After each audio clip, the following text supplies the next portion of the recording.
America is home to 33 million small businesses, the beating heart of communities across the country. And proof that the American dream is still alive. This is a show about those dreamers and doers and the communities they serve.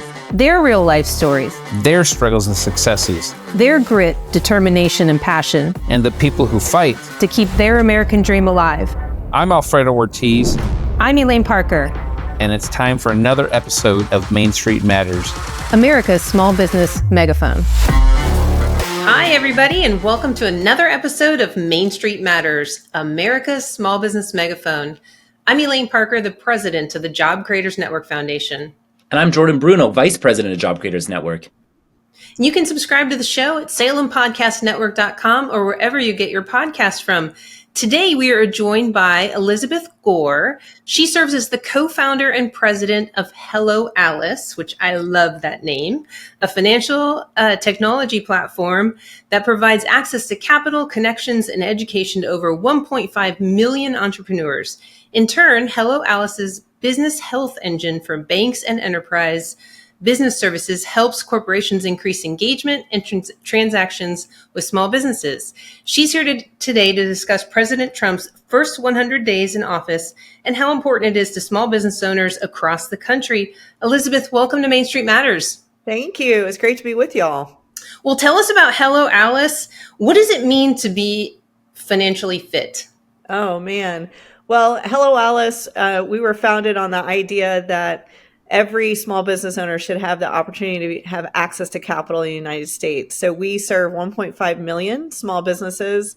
And before we provide credit, loans, grants, we think it's really important to be financially fit. So ensuring your business planning, your cash flow, all your ducks are in a row. So through our business health score, we ensure that small business owners get the financial advice they need to pursue that growth capital.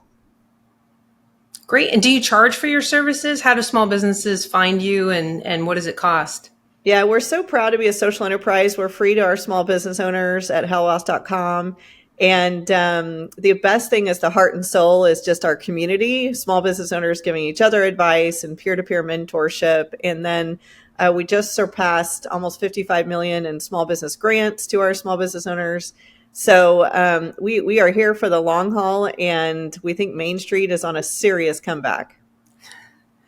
Awesome. Well, before we get into that comeback, which I'd love to hear your thoughts on, I get really frustrated how little financial education that students get these days. As far as I can tell, they get virtually nothing in high school and even in college. What do you see as like the main pieces of help that you can offer small business, and what are the biggest gaps in their understanding to help them succeed? Well, one, I don't want any small business owners to be intimidated by, the vast majority of them did not have a finance or business degree. I was studying animal science and cattle, so let's just start there. What is really important is the basic fundamentals of accounting, of your profit and loss statements, and your cash flow. So what we will do is we're going to really help you through simple questions, understand what kind of access to capital you have, what kind of receipts are you expecting, what is your expenditures, and really help you have responsible risk for growth. So, it's one step at a time, really understanding all this. And then look, as you grow, complexities grow with you. Maybe you get lines of credit. Maybe the very small percentage of folks out there go after venture capital. We're going to help you through those steps. But also, all of our small business owners are time poor, and that never changes. So we want to make sure that it's accessible, whether you do your books at 6 a.m. on a Saturday or 9 p.m. after you put the kids to bed. We want to be accessible for you to take those steps. Excellent. So moving on to what you were saying there, what you're teasing a minute ago, how do you see the state of small businesses right now in the country? Oh my gosh, I'm so excited, y'all. I really think that small businesses have an opportunity right now. While capital is expensive, which I'll come back to, starting a business, the cost has gone down. So the accessibility of software to build your own website, to create your own brand, to get your own digital storefront is so much more accessible and cheaper.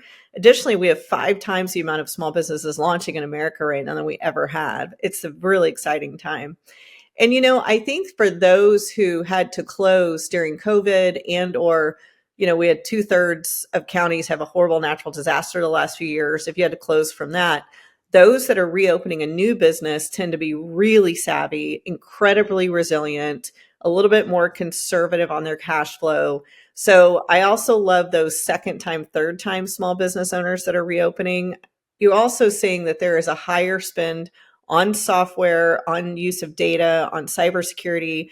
Those, and when I say spend, I'm not talking about millions of dollars. I'm talking about thousands of dollars to protect you, keep you safe, and really see the data that's coming into your business. So on the flip side, I'm a little nervous that capital is still expensive. Getting that credit, that loan is still a little bit high. I'm hoping that's going to come down soon. The cost of goods sold is still high. And if tariffs are coming in like we're being told, they might go up a bit more. So, my excitement is tempered a little bit by the expensive cost of goods sold and access to capital. So we're going to really have to balance those two things. Elizabeth, like most people, we are watching President Trump and his administration's first 100 days as they roll out executive orders and policy proposals. And one of the big issues that has been in the news a lot, obviously, even yesterday, is tariffs. Mm-hmm. Talk to us about how tariffs could impact small businesses. I know you wrote about this in your recent article, too. Yeah, and I tell you, things are changing so fast that by the time this airs, we can have a totally new situation. But I'll just say in general, tariffs can really bring up the cost of goods sold. So, and under Biden, there was increased tariffs, especially on electronics and things. And now we're looking at tariffs on foodstuffs out of Mexico and Canada. And then obviously when we look at China, we're talking about anything that's basically manufactured. So if I'm thinking about larger costs, like I'm a restaurant and I'm opening, I'm buying ovens, buying dishwashers, I'm buying these kind of big, heavy cost centers, those are going to be higher.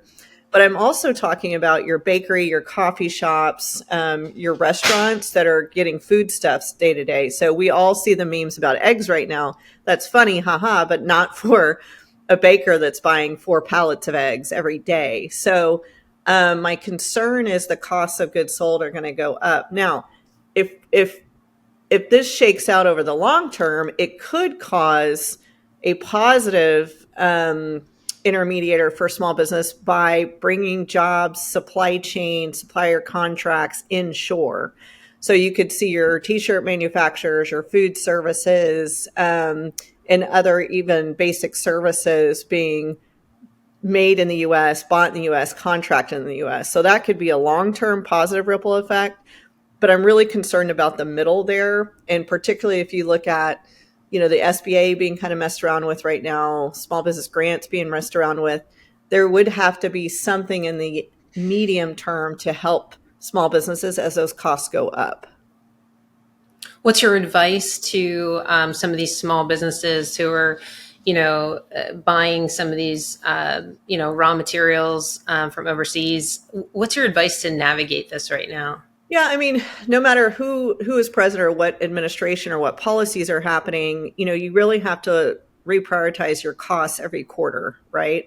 Mm-hmm. And so, yes, there are, long-term capital gains, bigger purchases like that oven I was talking about, but there's also these short-term costs month over month. And so you're going to have to really monitor your cash flow right now. And this might, even though the economy is picking back up, this might not be the time to jump for growth, maybe be a little bit more cautious, hold tight on that extra employee or, those extra ads you were going to buy just in case the costs keep fluctuating. So you have a little bit more cash in the bank right now.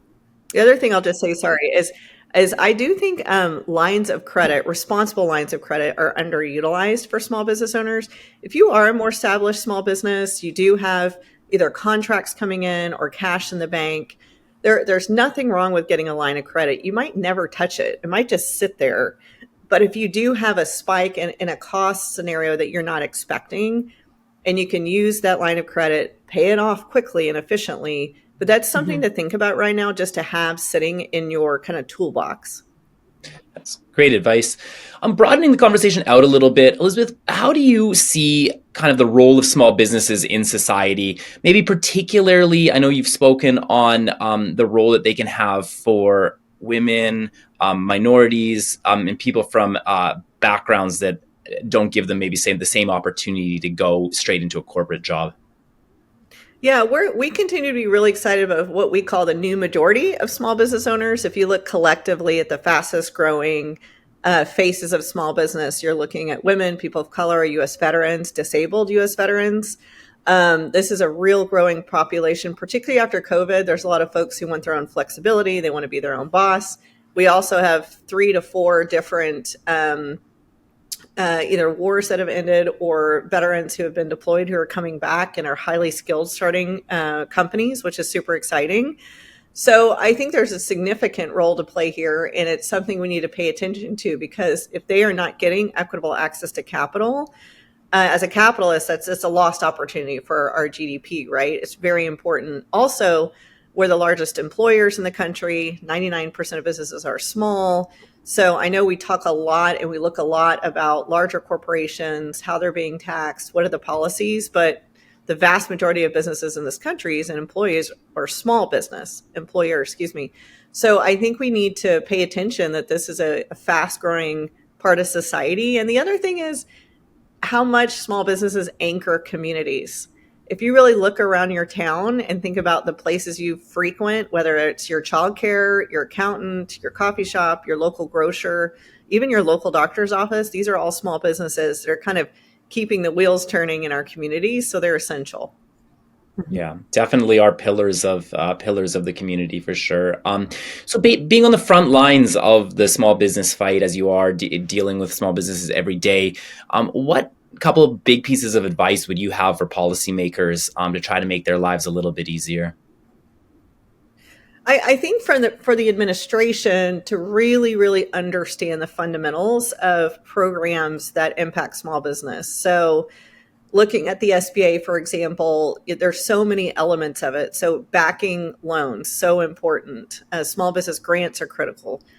Supply chain contracting with the federal government is critical. So one size does not fit all, just ensuring there's a deep understanding of, if you change your program, cancel it or move it, what is the immediate impact that's going to have on Main Street is super critical. And then when I look at the House and Senate small business committees, and understanding taxes, understanding, where that's inflation is going to take us, where tariffs are going to take us as they approve or don't approve what the administration is doing, really getting ground truth. Small business owners, it's really tough for them to raise their voice. They are, again, so time poor, so busy. There's no, quote, association for them. So I think reaching back into communities and really understanding how whatever policies that they're passing is going to impact is really important. Finally, if you'll bear with me, local policy has so much to do with small business. So your county and city and state, also critical, because you have another level of taxation, you have permitting, you have food and drug rules. So that's another area that we have to pay attention to.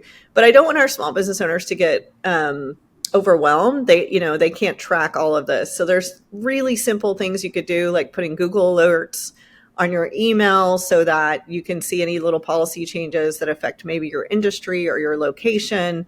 And then just kind of keeping up with whoever your congressional leader is are ways to track this and not get super overwhelmed. How do you see the stricter immigration laws that are coming in under the Trump administration impacting small businesses who some of them employ a lot of immigrant labor? Yeah. So really interestingly, a lot of people don't realize that agriculture as an industry is our largest industry in the United States. It's also the largest percentage of small business owners. So everything from your small farms to thinking about servicing farms. What really we're going to have to look at is the cost of labor will go up extremely high. And this is a really tough situation for, again, if you talk about cash flow, I don't think anyone has worse cash flow. I grew up on a cattle ranch, I know, than a small farm or small ranch. And so again, incremental costs like labor going up will have an enormous impact. So on this what industry. are your thoughts around, not to go down a rabbit hole on immigration, but what are your thoughts around how small businesses navigate these issues? Because labor, of course, is one of their biggest line item costs on the balance sheet. Yeah, I mean, it's interesting because if you think back to the last year of COVID and then we were coming out of COVID, that was probably the worst labor shortage that we've had for Main Street small business, not necessarily macro. And my advice then would be the same now is you're really going to have to almost market yourself to prospective employees like you do your product. So really thinking about being in your community, really working with either those local trade colleges, working with community events, being out there and being active in the community. So when you do have that job opening, people know who you are, they know you're trusted. And, we always say always be selling. I think you should always be hiring as well. So no matter what goes up or down, as it relates to labor, that should be a massive focus always of the founder. That's great advice. Where can our listeners go to find out more about you and look into your advice and maybe use you? Is it a nationwide service or just in Northern California? Or Hello Alice. We're in all 50 states. We wow. support 1.5 million small business owners, and whether you're in a rural environment or you're in New York City. And again, our number one goal is to get you access to capital. And you can find me anywhere at Elizabeth Gore USA across social. I love chatting and learning from business owners. Well, Elizabeth, thanks so much for joining us, taking the time to come on Main Street Matters and talk to us about Main Street. Love to hear your advice on small businesses. You certainly speak our language. Thank you all for taking the time to tune in today to Main Street Matters, America's small business megaphone. Main Street Matters is part of the Salem Podcast Network. New episodes debut every Wednesday and Friday. You can subscribe to the show at salempodcastnetwork.com or wherever you get your podcast from. And we will be back soon with another episode. Bye for now.